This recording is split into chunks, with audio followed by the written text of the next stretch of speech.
Welcome back to the 411 on Wrestling podcast. I'm your host, Blake Lovell. With me once again is 411's own Steve Cook. And yes, we are back to discuss what we promised about a week ago, and that was an in-depth look at the two documentaries on The Ultimate Warrior. And as we've kind of teased for a while, we knew this was going to be a case where we could sort of compare and contrast because Dark Side of the Ring and the WWE A&E biographies, they set it up perfectly to where you had the A&E one on Sunday, you had the Dark Side of the Ring on Thursday, and that gives us a little time to compare what we saw. Steve, as always, the first question is a simple one. What did you think of both? Because I think I have an opinion that I don't know if it's going to necessarily mesh with yours completely, but I will say I was surprised by the opinion that I formed based on both of these Ultimate Warrior documentaries. Well, it's kind of weird. I kind of had a feeling of what I was going to see with two documentaries, and you got a taste of that. I mean, the WWE one was more positive, but then again, it also had some stuff that made the Warrior look pretty bad too. So yeah. It was more even-handed than I thought it was going to be. Then on the other side with the Dark Side, and I hate to say it, but I did not think it's one of their stronger episodes. I don't know. I mean, I thought the first wife was okay. She had some interesting stuff to say. It's interesting how involved she was in the whole startup and whatnot, and some interesting insight from that. But and one thing I'm already delving into the comparisons and whatnot. I found it kind of interesting with both documentaries where it was kind of tough to find people to talk about Warrior that actually knew him. Yeah. Like on the Dark Side show, you had the wife. But then you had Jim Ross and Jim Cornette, who, I mean, they knew Warrior, but I don't think either of them were around him for most of his career. And unfortunately, they just kind of said the same stuff they always say. So that was somewhat disappointing. And over on the A&E show, it seemed like the majority of the talking heads outside the family members were like, Peter Rosenberg, Sam Roberts. Yeah. Guys like that, Meltzer, guys that didn't know Warrior either. And my theory behind this is that I think people who knew Warrior, they got to talk about him back in the Self-Destruction documentary. And I think the fallout from that led to those people not wanting to talk about the Ultimate Warrior ever again. So we kind of ended up with a bunch of people that didn't really know the Warrior talking about him. You had guys like Shane chimed in a little bit and things like that. But so.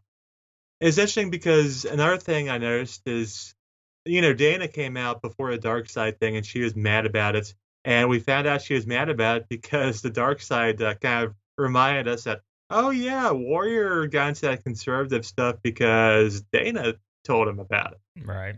So you can see why Dana might be trying to cover a little bit up there. But, it is an interesting look back, too. And I'm of the school of thought, in general, that I do think Warrior gets kind of a bad rap for his in-ring work. I don't think that he's actually the worst wrestler I've ever seen. Yeah. There's so many ways we can go with this. And I think, as I said, I wasn't sure if our opinions were going to necessarily mesh on this one, but I think it does because I'm with you in that I did not think, if you ask me which one that I enjoy more, I probably substantially enjoyed the A&E one more than I did the Dark Side of the Ring one. Now, again, I will say, and this is something that everyone's pointed out, I think it's absolutely impossible to try to do a 1 hour, which, again, you're talking 45 minutes with commercials and everything on The Ultimate Warrior, which is sort of the hindrance that Dark Side of the Ring had. I think this is one that if you're going to do a two-parter, like you could have did an entire season on The Ultimate Warrior and had enough content to fill, 8 to 14 episodes probably. So I think that's one of the things they ran into, and it almost felt like that they were just having to just really speed through everything as fast as they could to try to jam it all in. And I just think that overall, it sort of came across as something that was really all over the place because it did feel like you were kind of just having to speed through all the different points in this guy's life, which there were so many, and that's where the A&E part, you're able to dive into that more because you have those 2 hours to work with. So I thought that was probably the biggest difference for me. And again, I don't necessarily know that that's Dark Side of the Ring's fault, just because it is one of those where you plan it the way you plan it, and you have that hour to work with. But overall, I just think that A&E going the direction they did, like you said, if it would have just been a full positive 2 hours, we're having a completely different conversation. But they really did go into some of the the dark side on the A&E one of the Warrior, and I thought that was something that was a little bit surprising, but also surely, I mean, they had to know the reaction they were going to get had they not gone that route. So it was very interesting. I thought just the differences, and like you said, there's so many sort of different elements that you could see in both of them. But there was that theme of you have Jim Ross and Jim Cornette, and like you said, Sam Roberts, Peter Rosenberg is on every one of these WWE and E biographies. It's like this guy is I don't know who he's being promoted as, but like he's the new go-to guy for wrestling. He's the guru, I guess. And yeah, I just thought that those were several things that stood out if you try to look at both of them. The worst thing, I thought the worst bit about Warrior on either show was that outtake thing they showed where they're filming Warrior doing an apology. Oh yeah, Remember yeah. he was doing? I guess he didn't sign an autograph for some kid, and that kid wound up being the kid of somebody from a network. So obviously the network guy wasn't happy. So they had to apologize because it was head of network. Otherwise, let's be honest, they wouldn't care. Yeah. And you really get that impression from how Warrior's going on.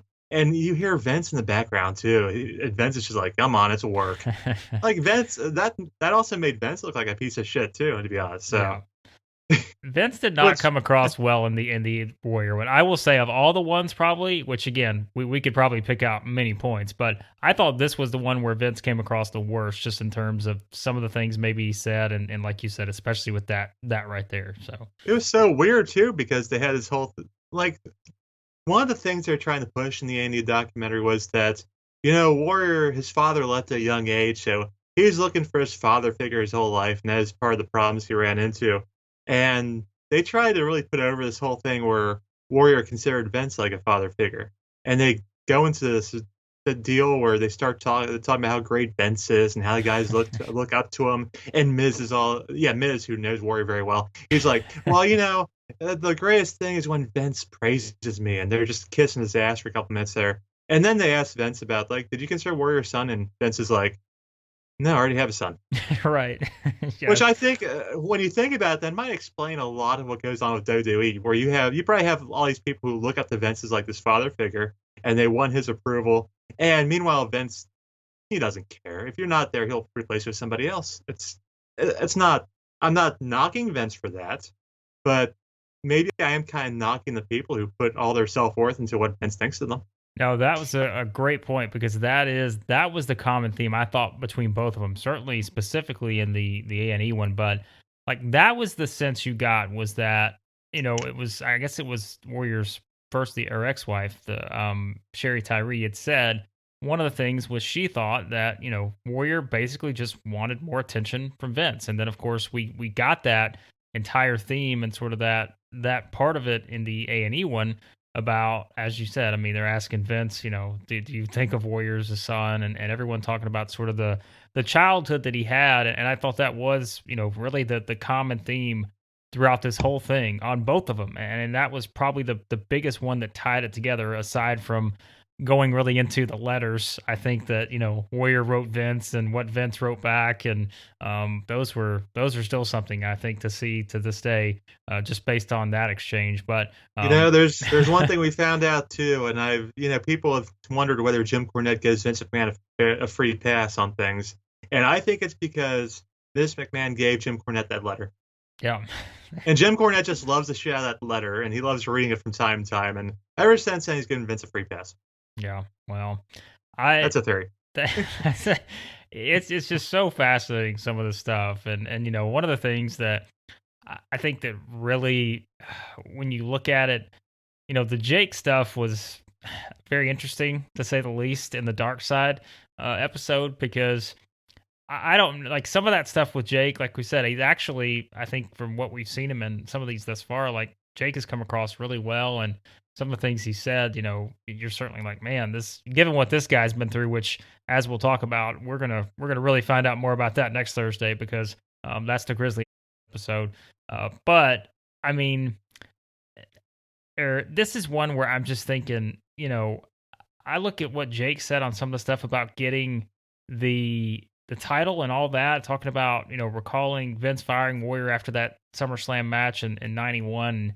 Jake thinking he was going to, I don't know that that completely added up. I've seen some people point that Yeah, out. it didn't. Yeah. It wouldn't have added up. I think Jake might have misremembered a thing or two there. Yeah. And then, but still, the one thing that always comes out above everything else on this is Jake talking about how he's going to attack him at the Hall of Fame, and he's got the roll of pennies or whatever roll of quarters, and I'm just like, my goodness, Ah, like that is that's that something would have right been there. something. Yeah, boy, that would have Imagine, by been. the way, imagine WWF in 1991 trying to put the belt in Jake Roberts. I think, with all due respect to Jake, I think they probably might have thought that was a bad idea.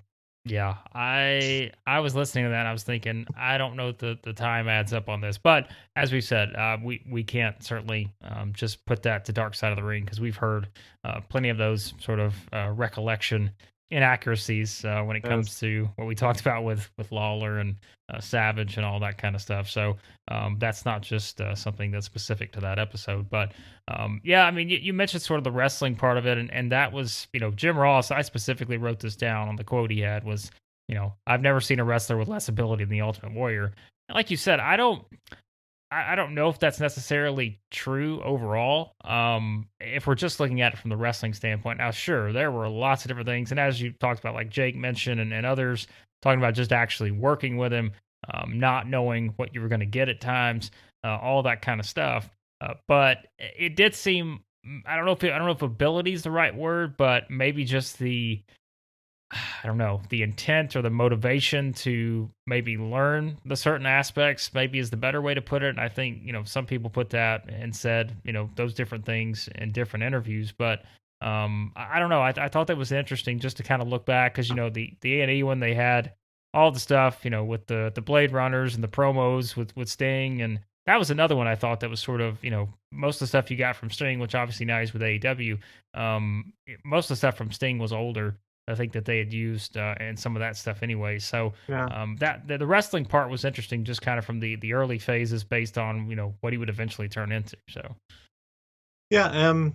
The thing about I remember Jim Cornette talked about how he basically thinks that you can paint up anybody, and anybody with a good physique can get painted up and win a bunch of matches and get over like Warrior did. We know that's not true. We've seen that time and time again where they yeah, try to build up some big steroid guy, for want of a better term. They try, put some steroid guy over a bunch of people, and there's very few times where that actually gets over. I mean, Warrior, Goldberg worked pretty well, but yeah, Goldberg also had that certain kind of charisma about him, and not everybody has that. Warrior had something about him. I know people like to complain about his promos, but I don't know. Warriors promos always kind of fell into the so bad they're good category for me.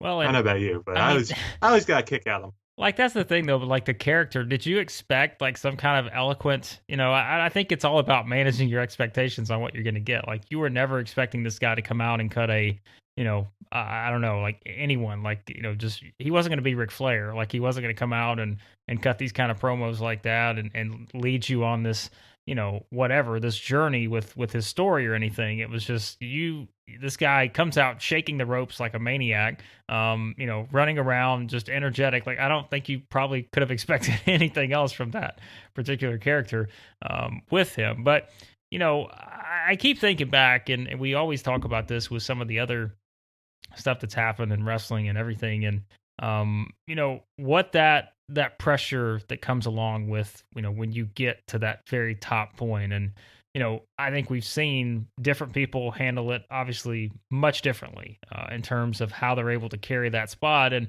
I thought that between both of these documentaries, that was the one thing too that I think that really stood out was everyone sort of realized that once this guy got to that point where he beats Hogan. Of course, we can go back to even the reaction to him winning the Intercontinental title when he beat Honky Tonk Man, and then you kind of take that the next step to him beating Hogan and becoming the guy. Like it was pretty clear, and I think it was Shari Tyree, the ex-wife, that had said things sort of changed after that, and we've seen that before with guys that get to that point. All the pressure is now on you, and and I can see, how that can completely, change everything. And it seems like that was sort of, even for a guy that had a very complicated, point to get to that point. It seems like that is where things started to, certainly head in a different direction. Even if it was, I don't want to say it was necessarily predictable, but it did seem like once you put all that weight on this guy's shoulders, and you go back and everyone talked about, sort of the issues, childhood stuff and all this, the insecurity, all those things. I thought insecurity was really a common theme that a lot of people mentioned. That puts a lot on a guy's shoulders, and that certainly seemed like a point to where you saw a lot of that sort of unfold in terms of the bad stuff in his life. Yeah, and Warrior had to deal with his insecurities in a certain way, and not a way that I would recommend, which led to the dissolution of the first marriage there. Yeah. And it's kind of one interesting point, kind of to tie into another dark side there. They didn't really mention that one of the women that Warrior was going around with in 1990 during the title run was none other than Melanie Pillman. Yes. So that would have been interesting to tie back into that. And, and let's be honest, I mean, I don't know if Melanie was the type of woman that was good for somebody like Warrior in a fragile mental state as it was. Yeah. Could possibly been an issue there. But, yeah, and, Sherry there, I kind of, I was kind of expecting, when you heard like, oh, they had the first wife on there, she was pretty nice to Warrior, a lot nicer than I thought. There's still some feelings there, and she was, she talked about she didn't really come out and just flat out bury the guy, which I think we were all kind of expecting. Yeah. And over on the A&E dog, you had Dana there doing her thing, and you had the daughters on there too. And one thing we can say about Warrior is that his family doesn't hate him, Yeah. I mean, that's true. even if they have reason to. They something there's something there. Yeah, I mean, and I think it was, the Dana Warrior comment, which got a lot of traction, and even Dark Side of the Ring put out the shirt, Smut and Filth, to kind of react to that. I was like, I guess when you see that, like, you're thinking, oh boy, like, you don't really know what to expect. But really, when you think about it, I mean, what does Shari Tyree have to lie about at this point? Because again, I thought she came across, and we've seen this before, like in some of these Dark Side of the Ring, or even like we said, they're different circumstances. But when you look at, let's say for example, like the Gorgeous George thing on the Savage biography and that kind of stuff, it could be a much different presentation, I think, in different circumstances. But I thought that Shari Tyree just sort of came across as just a normal human being that, again, I don't see any reason for her to lie about anything or bring up anything that really, is going to amount to anything substantial, just because she essentially has no reason to. And I thought the fact is she probably went into a lot more of the stuff than I even expected, because again, that you could tell, like, that's hard stuff. Like when you think about, what she went through and how everything unfolded there, and, her recalling finding the planner and stuff with the women's names in it and all that. I mean, that's hard to kind of recall. Yeah. But I thought that, again, she probably came across as well in that scenario. I would say, in a lot of these documentaries, as we've seen before, there can be times where, there can be a vendetta to be had. There can be, reasons to throw whoever under the bus. But I just thought that she came across as, someone that really tried to tell the entire story. There was a lot of good in there, but boy, there was a lot of bad in there too. And I just felt like she didn't really shy away of any of it. No, I mean, she was fine. She was pretty even-handed, and it's it seemed like a normal person, which is why we never saw her in the wrestling business. I mean, that's pretty obvious Right. there. As far as the smut and filth go, I really believe that the only thing that Dana's really concerned about is that the whole business where we found that the Warrior was a raging right-wing psychopath because of Dana Warrior. that's really the thing, and they've kind of portrayed it in the A&E bio, and Dana tried to kind of pass it off onto the media, certain news channels. But who turned on these certain news channels? I mean, come on now. It's kind of strange there. And another thing I kind of thought, while seeing the daughters on there, it's got to be tough, growing up, and your father dies at a young age, but then you can go on the internet and read all this horrible stuff about your father. Yeah. I mean, that's got to be tough. and it looks like they're dealing with that pretty well. And I wish nothing but the best for them. And let's hope they get some new last names someday because it's got to be tough going through life with the name Warrior as well. Yeah, they did go into the name change and all that stuff. They mentioned that for sure, and I can recall just like thinking back to that, and I remember everyone's reaction. Of course, that was way back when, but it's like really the Warrior. That's it. That's the name. All right. Well, so yeah, I mean It's it's funny now you see a lot of wrestlers doing that. yes, that Like is Steve true. Austin, Yeah. Shawn Michaels did it legally then. They're more normal sounding names, mind you. But Yes. Right. so Warrior did kind of start a trend there No, with people trying to keep their name. he did. That was that was something, and I don't know. I mean, I think back to, you talk about like the kids and that's something we've seen too in a lot of these, the ones that have had the kids, we mentioned the Pillman one, like you can even think back to like, the Piper one and all these others that we've seen in both the Dark Side of the Ring and A&E Biography. And, it's just, you think about the impact, like that's always something I mean, because again, remember on the dark side of the ring stuff like we're talking about the darkest of the darkest stuff like that we've seen in wrestling. And I think whenever they they're able to, which again this was different because A&E was the one that featured the kids, but in dark side of the ring like we've seen Pillman's kids, we've seen others in the past on some of these other episodes, but it's just like that's always something that it brings it full circle, I think, in terms of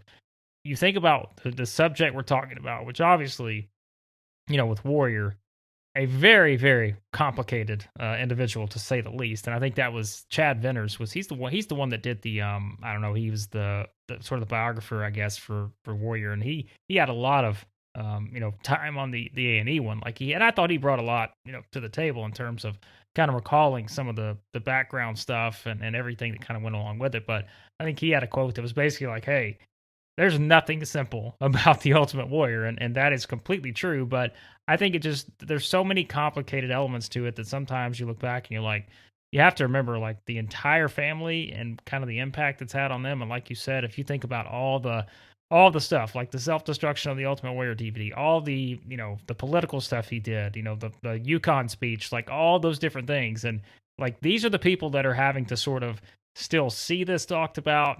They know it's available on the internet, they know it's still out there, but having to find a way to still sort of live a normal life, that is certainly a challenge when you talk about whether it's kids, whether it's wives, ex-wives, whatever. That is something for sure.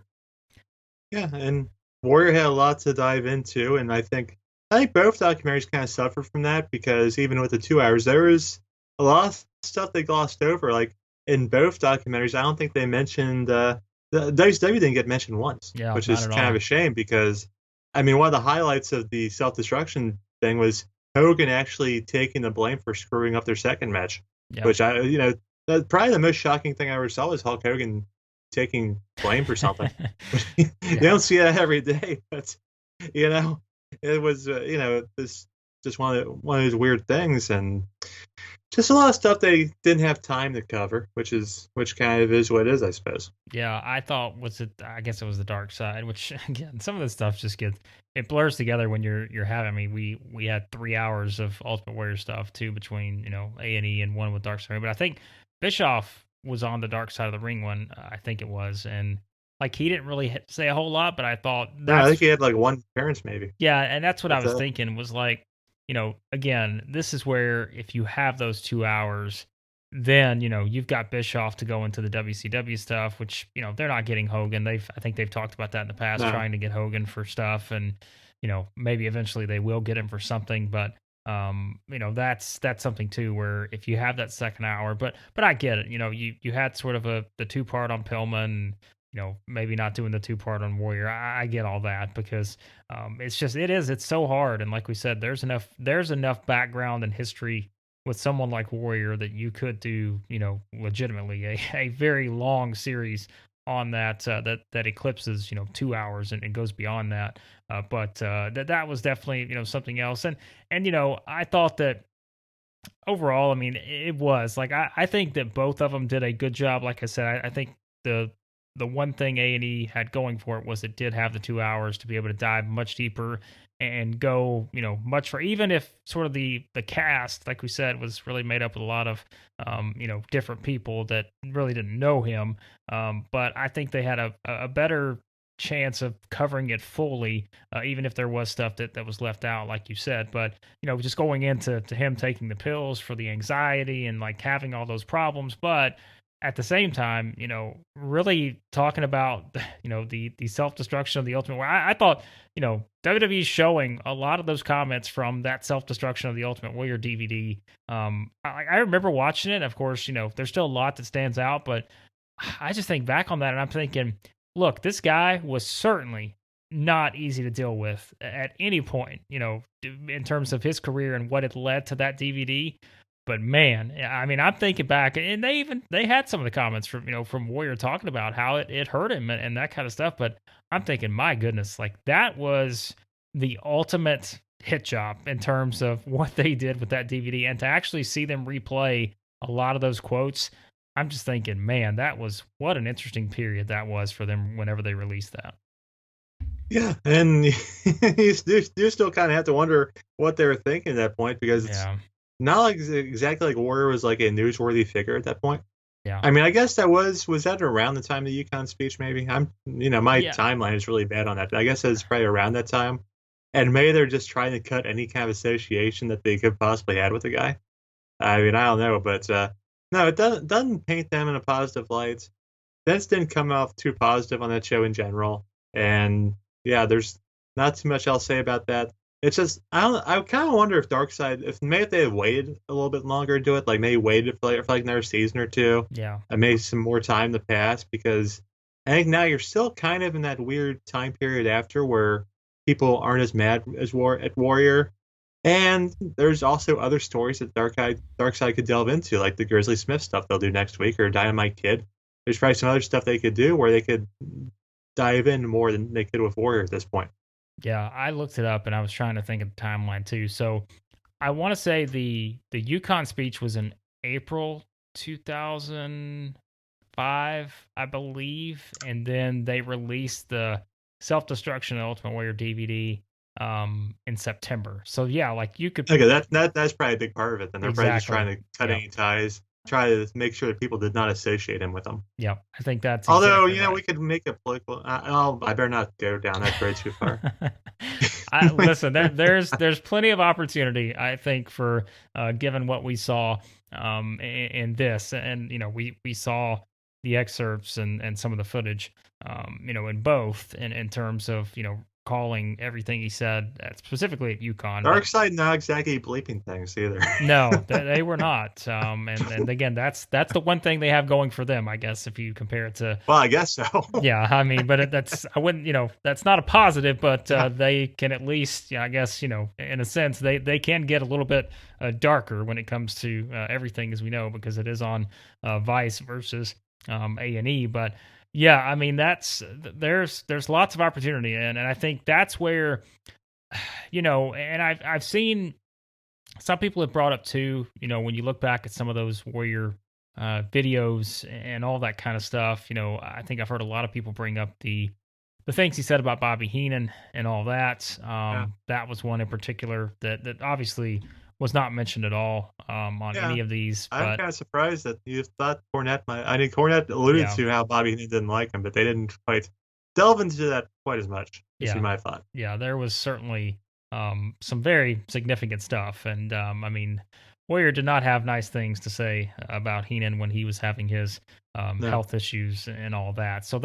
those are the kind of things where, again, I mean, you can only paint some sort of picture in the amount of time you have. And I think that there is still probably so much out there that could have been delved into in terms of, again, there are probably some good things out there they probably still could have discussed, but there are also some of these things, like we said, the Heenan stuff and other things that, if you just went back through and looked at it all, it really, your opinion is going to it's going to be all over the place in terms of some of the things you see, because that's kind of, I think, the full story is that this was sort of a guy that That really was, like, you could see, they went all the way back to the start. They started at the childhood, then they went up to, sort of essentially things finally getting, to a better place with him, and, they showed the footage, at the Hall of Fame, after the Hall of Fame, him on Raw,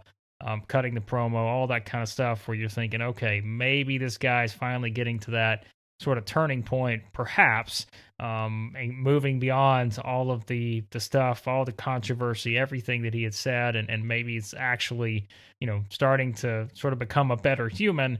But then, like, there's so much stuff that's still out there that you're like, boy, if you look back on that, it's just like, man, it's so hard to kind of look at this and be like, I don't even know how you sort of take it all in. Like, again, just think if you're a casual viewer and you're watching something like this, which again, most of the people watching this probably, very sort of hardcore wrestling fans, people who remember the Warrior, followed wrestling or whatever. But if you're a casual sort of viewer tuning in, let's say to the A&E one, it's like, I don't know what kind of opinion you form out of watching those 2 hours, just based on the sort of the roller coaster of everything that they went into. It's just wild to think about his story as a whole.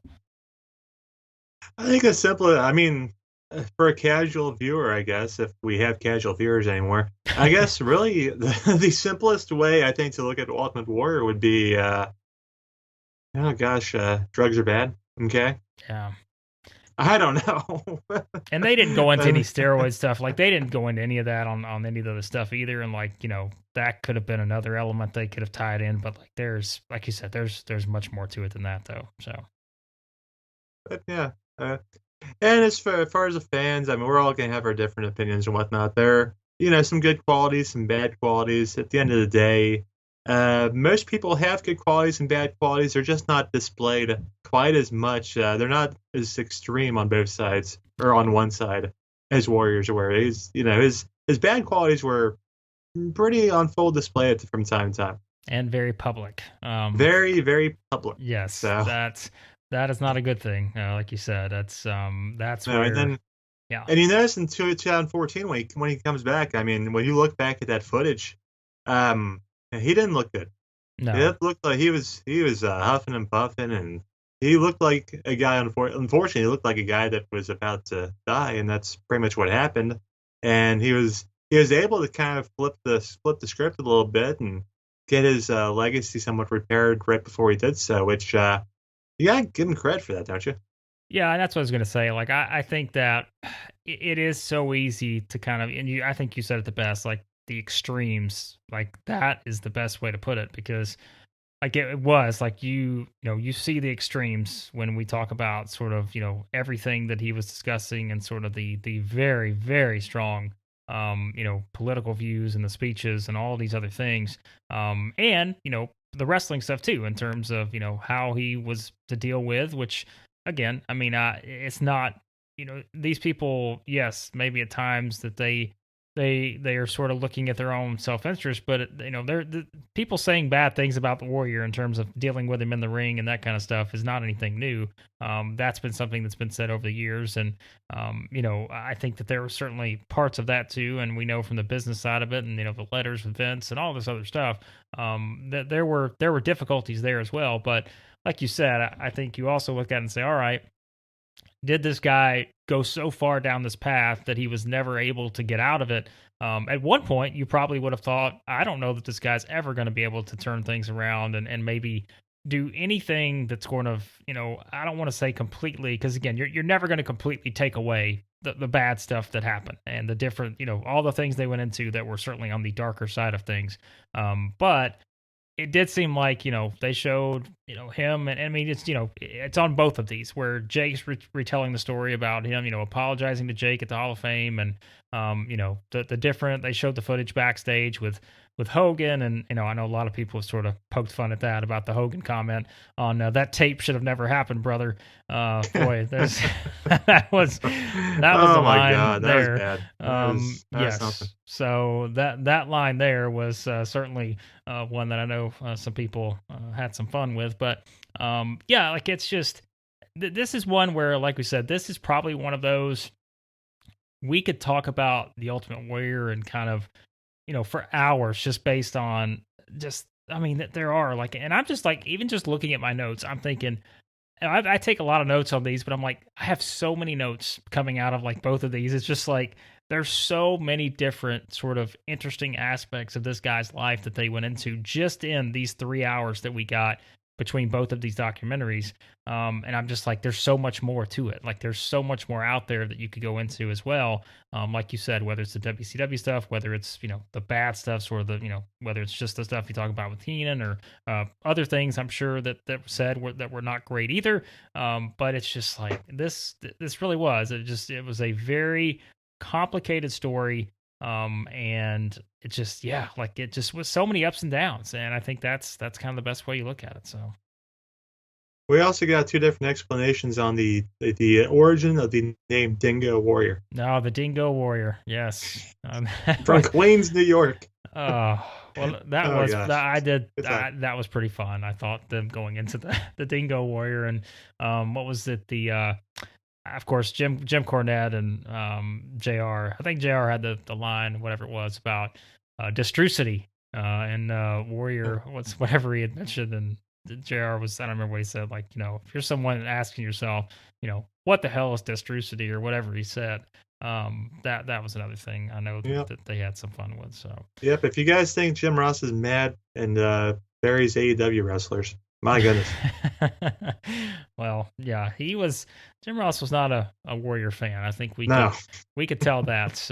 Even I think, again, from the very beginning in the Dark Side episode, I mean, you knew it before, but he's talked about it previously. But it's just like he was not a huge fan, I think, of the Warrior overall. But I mean, I guess, Steve, overall, I mean, like we said, we've hit on a lot of different points with him, and there's just so much, so many sort of bullet points you can look at throughout this guy's life and career and be like, boy, that was interesting, that happened, or this happened, or whatever. But I don't know. It was just, again, complicated. You kind of go back to the childhood stuff. They really brought that up, and I go back to the insecurity, the pressure after he became, the guy in the WWF after beating Hogan, and just that sort of road and what it kind of led him to after that point.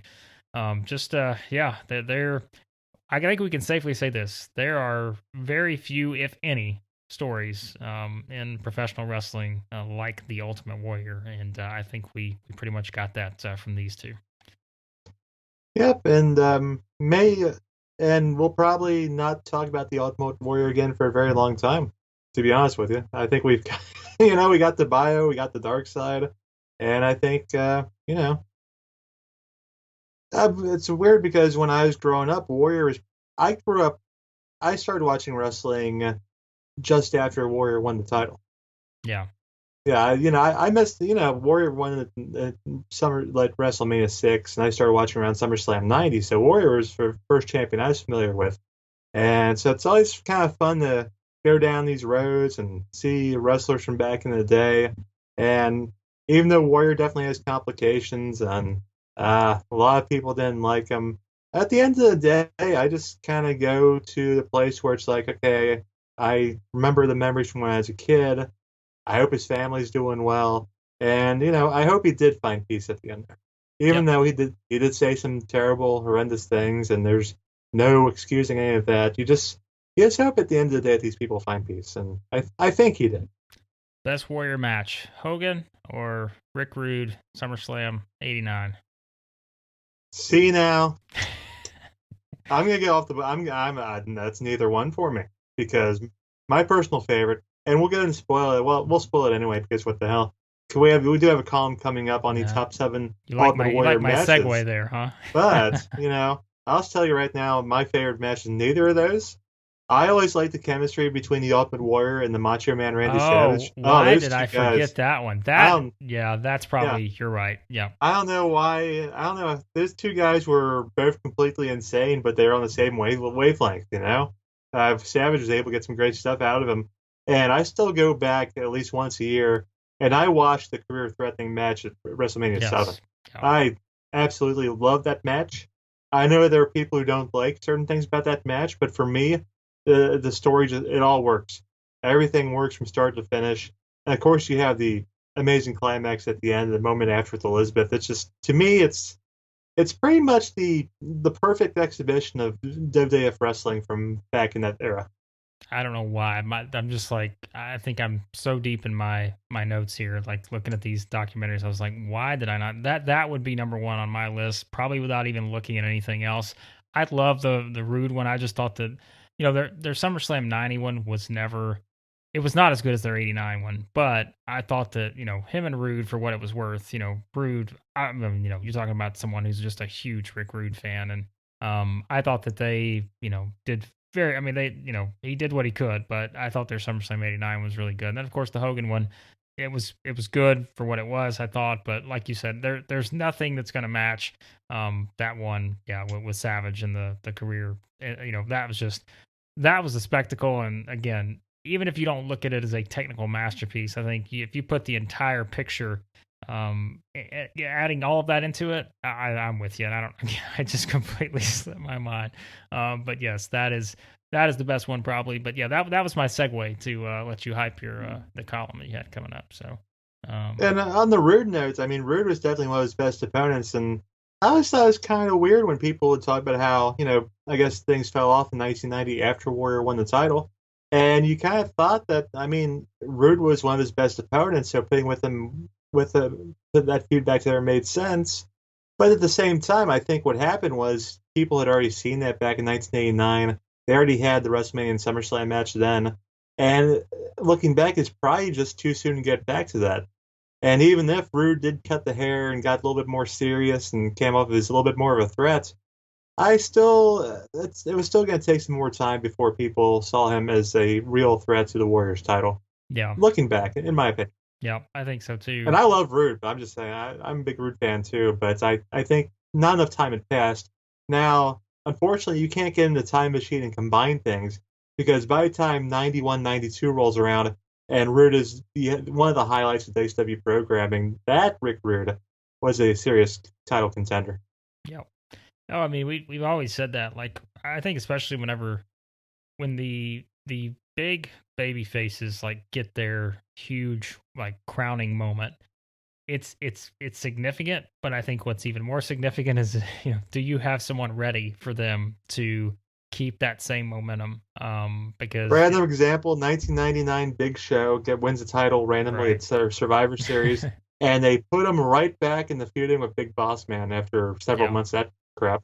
Well, and And Big Boss Man was, and no, all due respect, Big Boss Man, he was nowhere near a world title contender at that point. no, that was, and I even think like different circumstances, but like the Daniel Bryan thing, which it was going to be impossible probably to sort of match, that build to the Yep. WrestleMania 30, but Went right back to Kane, right back to Kane. And I know which like all due respect to injuries, Kane, but it's we just seen it. yeah, and I think that was something that I don't know that that's really always that has not been a strong suit. I think for WWE, there have been times where you can point out examples where it's worked, but that is something that you think about and you're like that's a big part of it. It can't just be getting to that sort of crowning moment. It's what you have afterwards, which a lot of wrestlers have already talked about that, but that is something I think you think back on with a Warrior and you're like, okay, well, what's different and yeah, I don't know. There's a lot of what ifs you could play there, but yeah, you do have that column.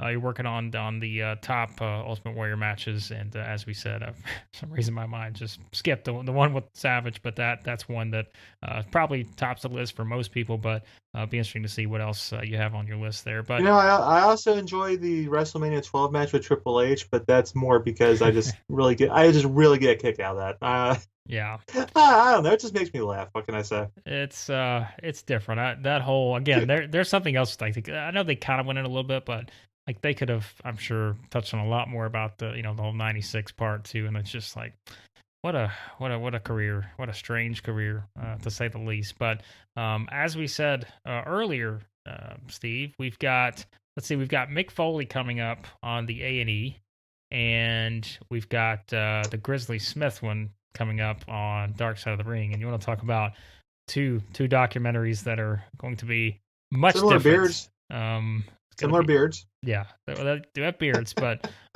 this is not one where we talk about with the Warrior and sort of the common themes. I don't see many commonalities between these two coming up because the Mick Foley one is going to be always interesting because I'm just a big Mick Foley fan. I think it'll be fun just to kind of look back at some of the points throughout his career. Hopefully, don't have to see him getting hit 87 times with a chair by The Yeah, we Rock. probably will. That'll probably be in there. I just can't stand watching that at this point. I don't like it. And that you talk about matches that go the other way for me as the years progress. That one is one that I hate more and more as the years progress. But and then going into the Grizzly Smith stuff, like that's just gonna be like That's gonna be ugly. that's gonna be a brutal I one. think you can say that Noel and Dewey and Huey do not have the same skeletons in their closet that Jake Roberts and them have. Yeah. Ooh. Well, that's what Different family systems there. I'm curious, I guess, to see kind of what on the dark side of the ring part, like who they're going to talk to. Well, we know Jake will be We all know over. Jake. Yep. Like, I mean, I assume like Sam Probably Houston. Cornette, I mean, I don't know if they're going to get like, Sam Houston or those guys. I Baby don't know. Doll, But we'll see, I guess. But Rockin'. that's. I don't know where Rockin' Robin is these days. I Sam Houston's still in jail, by the I way. don't know what. That's what again. I would probably have to look at like I kind think he of what. set the record for DUIs last I heard. Yeah, like that's the kind of thing too. So maybe it may be hard. I don't know what I don't know what to expect from this episode, but I know it's probably not going to be one that It won't be. It won't be pretty. no, it's not going to be good at all. So yeah, that's gonna be an interesting one for sure. But those are the ones that are coming up next, and as we always do, we'll go back and kind of talk about the most recent episodes of both. And I guess we're getting close to almost winding down the A&E biographies. What do we have? Foley left. We have Brett, Brett's, I and believe. I believe that's it. is that it? Yeah, that may be it. And then I think Dark Side, Grizzly Smith, and then Dynamite Kid, and then I want to say that's when the break is until later in the year. I think that's correct. But we will look at those, and yes, it's should be interesting. It's kind There of was discuss, originally a different A&E schedule, but you notice they did switch a couple of those around to yeah, kind of jive. I mean, and I don't think it's an accident that Bret Hart and Dynamite Kid are on the same week either. yeah. I was gonna say I thought originally I could be wrong, but I thought originally Brett was supposed to be after Sean, but I want to say they may have. I could be wrong. It may have been a And different it's order. probably But better to spread those out too, yeah, because we didn't really need 2 straight weeks of Montreal. no, I was gonna say I was. That's probably a smart move, anyways, knowing they're gonna go into that on both of those. So, yeah, so that's what we'll have coming up here on the podcast. And Steve, I know, as you said, you've got the top warrior matches coming up as one of the columns you'll have up on 41 Mania. What else you got on the way there? Well, I am the 2 week fill-in for AEW Dynamite recap since Tony Acero has a busy life on Friday night. He likes to go out and hit the town and do his thing, if you will, get his cash, make some money. We like Tony here. So he's not able to work Friday night, so I am at least temporarily. So be doing that here. 2 weeks of Dynamite from yours truly. It'll be fun, good times there. And got the Warrior thing coming up. The botch is coming up, and who knows what else will be coming up. It'll be a good time. Yep, should be fun. We'll have the links to all Steve stuff in the show notes. You can check that out there. And yes, we do have AEW Double or Nothing on Sunday. I'm sure a lot of people will be tuning into that. Of course, we'll have all our reviews and everything over at 411mania.com. You can check out everything there, our live coverage as well. Check it all out, and lots more columns over there on the site we'll have coming up. And if you haven't listened to the previous episode of the podcast, I talked to Brandon Thurston about all the just what a noteworthy couple weeks it's been news-wise in terms of WWE laying off people, AEW announcing their move to TBS with Dynamite and Rampage, all that stuff. We talked about that, so you can go back and It's listen. too much to keep track of. It's been a ton, Too much. hasn't it? Too much. Just a very, very noteworthy couple weeks, and we're gonna try. I think we're actually working on a column talk about the rumors on the WWE New Japan front, which wrestling is just it's getting interesting these days. I can't wait. Can't wait for Baron Corbin's G1 run. It's gonna be fantastic. Baron Corbin versus Minoru Suzuki, the match you I'm telling never you, know he'll you go needed. over there. Corbin will go over there, and then people try to tell us he's a good wrestler now. It's happened before. These big guys, they go over to Japan, and all of a sudden it's like, oh my gosh, Giant Bernard is this great wrestler now, and then he comes back and he's the same bad wrestler he was before. But he'll be good over there, by God. So Baron Corbin next, he might be next champion over there. Who the heck knows what's going on with their title? Well, if there's anyone that probably is thrilled at the move, probably Ricochet, because I think Ricochet would Ricochet could use him. he He would be could use very a change of happy to pace. go back to New Japan. So we'll see if that happens. But yes, I think our guy Ian Hamilton is working on a column on that. Hopefully, we'll have up on the site here in the near future. So check everything out, 411mania.com. Subscribe to the podcast, 411 on Wrestling, any podcast app you use. As always, we'll have the GoFundMe for Larry Zonka's family in the show notes. Continue to share if you can on that. And again, everything else, 411mania.com. So thanks as always for listening to the podcast, and we'll talk to you next time here on the 411 on Wrestling Podcast.